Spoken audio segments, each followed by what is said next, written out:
everyone, my name is Miss Fergie. I am a 5th grade teacher at E.R. Martin School. The story I have to share with you today is one of my personal favorites, and my kids love it as a bedtime story. And it is called The Pocket Dogs. This story is written by Margaret Wilde and illustrated by Stephen Michael King. Mr. Pocket had a very big coat, and in his very big coat, he had 2 very big pockets. The 2 very big pockets were just the right size for his 2 very small dogs. Their names were Biff and Buff. Every day, winter or summer, Mr. Pockets put on his big coat. Then he put Biff in the right pocket and Buff in the left pocket. "Are you ready?" he always asked. Biff and Buff always said woof woof, which meant, "Yes, thank you, Mr. Pockets." And off they went to go shopping. Mr. Pockets and Biff and Buff always took the long, interesting way to the shops. Along the way, people always said, "Hello, Mr. Pockets." "What big pockets you have, Mr. Pockets." "Hello, little pocket dogs." Biff and Buff always said, "Ruff, ruff," which meant, "Hello, people."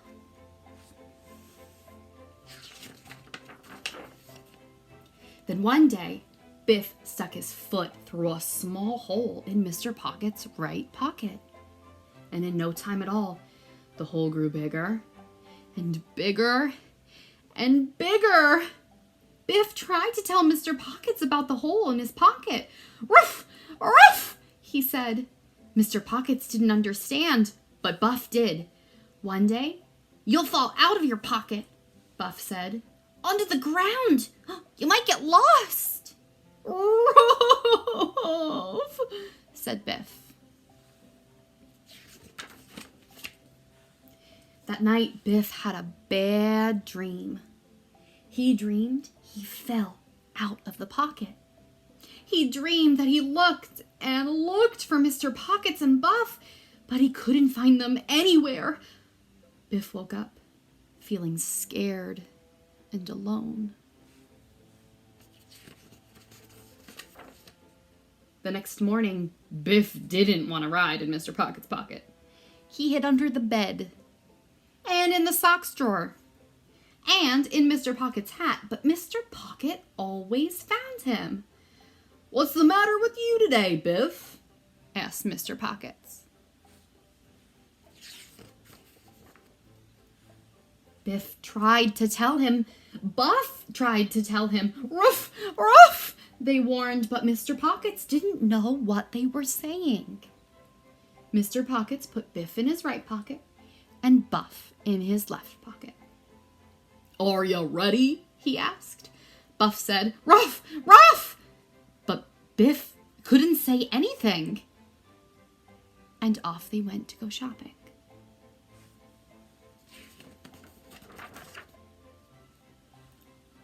"Hold on tight, Biff," said Buff.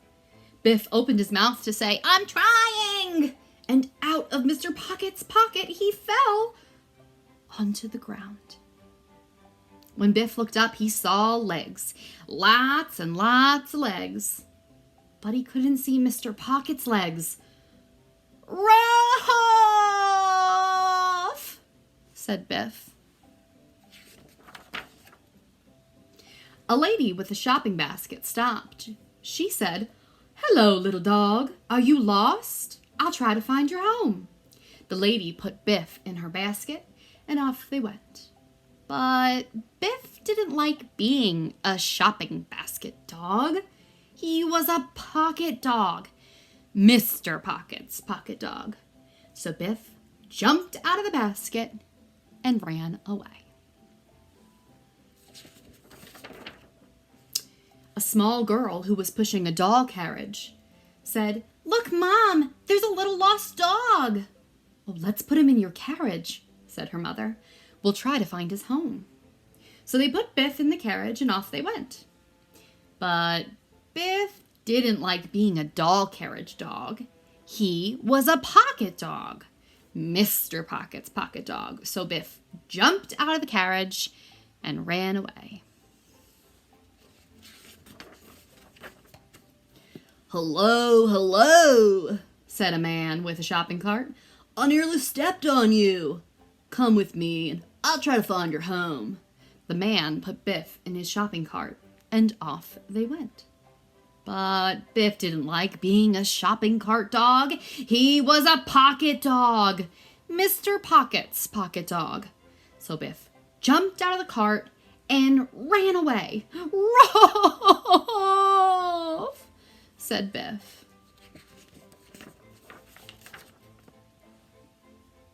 Biff felt scared and alone. He shut his eyes, tucked his tail between his legs, put his head on his paw. "Ruff," said Biff. Then Biff felt someone pick him up and hold him tight. "There you are," said Mr. Pockets. "We've been looking everywhere for you. Let's go home."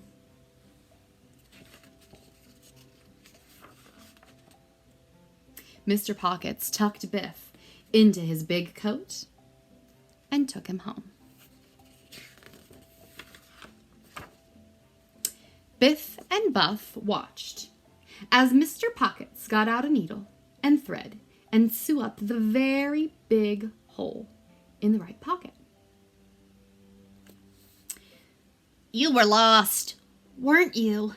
said Buff, and he licked Buff's ear to say he was sorry. "Yes, I was lost," said Biff. "I wasn't a pocket dog anymore.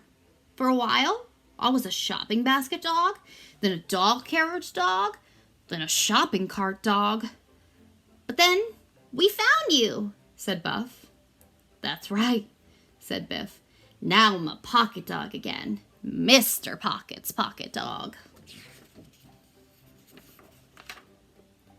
And he jumped into Mr. Pocket's lap and wriggled into his shirt against his heart.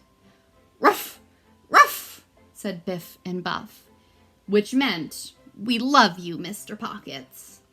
This time, Mr. Pockets understood. The end. I hope you like that story just as much as I do. And if you have a furry, feathered, or even scaly friend at home, you can give them a hug or a pet or just say, "I love you" to them. I have a feeling they'll understand what it means.